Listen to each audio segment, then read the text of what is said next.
మీలో 99% మందికి అసలు ఈ విషయం తెలీదు. అదేంటో నేను చెప్తా చూడు. మీ అందరికి ఏం తెలుసు అంటే భూమి సూర్యుడి చుట్టూ తిరుగుతూ ఉంటుందనేది తెలుసు తప్ప, మన కాలు కింద ఉన్న నేల కూడా మూవ్ అవుతూ ఉంటుందన్న విషయం మీకు తెలుసా? తెలీదు. కానీ మూవ్ అవుతూ ఉంటుంది. అది ఎలా మూవ్ అవుతుందో నేను చెప్తా చూడు.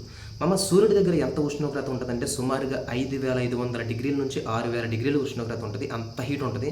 అదే హీటు మన భూమి యొక్క మధ్య భాగంలో ఏదైతే కోర్ పార్ట్ ఉందో ఆ పార్ట్లో కూడా అంతే హీట్ ఉంటుంది.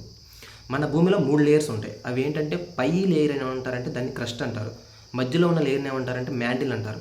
థర్డ్ లాస్ట్లో ఉన్నది లేయర్ని ఏమంటారంటే దాన్ని వచ్చేసి మనం కోర్ అని అంటారనమాట. సో ఈ కోర్లో చాలా హీట్ ఉంటుంది.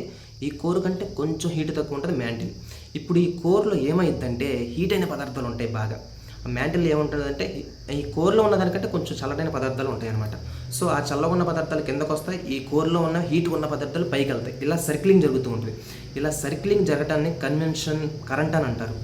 సో దీని ద్వారానే ఇలా ఈ సర్క్లింగ్ జరగటం వల్లనే పైన ఉన్నటువంటి క్రస్ట్ ఆ లేయర్ అనేది మూవ్ అవుతూ ఉంటుంది అనమాట. ఆ లేయర్ అనేది అటు ఇటు ఇటు అటు మూవ్ అవుతూ ఉంటుంది. అలా మూవ్ అయ్యే ఆఫ్రికా దగ్గర ఉండాల్సిన మన ఇండియా కొంచెం కొంచెం మూవ్ అవుతూ వచ్చి ఆసియాని ఢీకొంది. ఇక్కడ చిన్న నేను చెప్తా. ఆసియాని ఢీకొన్నప్పుడు ఆ ప్రెజర్, ఇది ఇండియా అనుకోండి, ఆఫ్రికా దగ్గర ఉన్నది, ఇది ఆసియా అనుకోండి.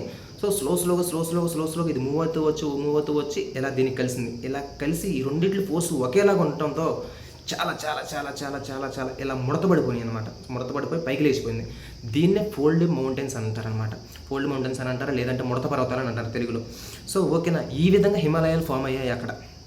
మీరు రీసెంట్గా చూసుకుంటే 2004లో ఇండోనేషియాలో పెద్ద సునామీ వచ్చింది. అబ్జర్వ్ చేశారు లేదు? ఇండోనేషియాలో పెద్ద సునామీ వస్తే ఆ ఎఫెక్ట్కి ఇండోనేషియా అనేది కొంచెం టిల్ట్ అయింది ఒక సైడ్కి.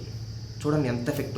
ఇలా భూమి కదలటం వల్ల పెద్ద పెద్ద భూకంపాలు వస్తాయి, పెద్ద పెద్ద సునామీలు వస్తాయి, అదేవిధంగా అగ్నిపర్వతాలు వస్తాయి. అదేవిధంగా ఇప్పుడు మీకు సముద్రంలో అక్కడక్కడ దీవులు ఉంటాయి చూసారా? సో ఆ దీవులు ఈ విధంగానే ఏర్పడతాయి అన్నమాట.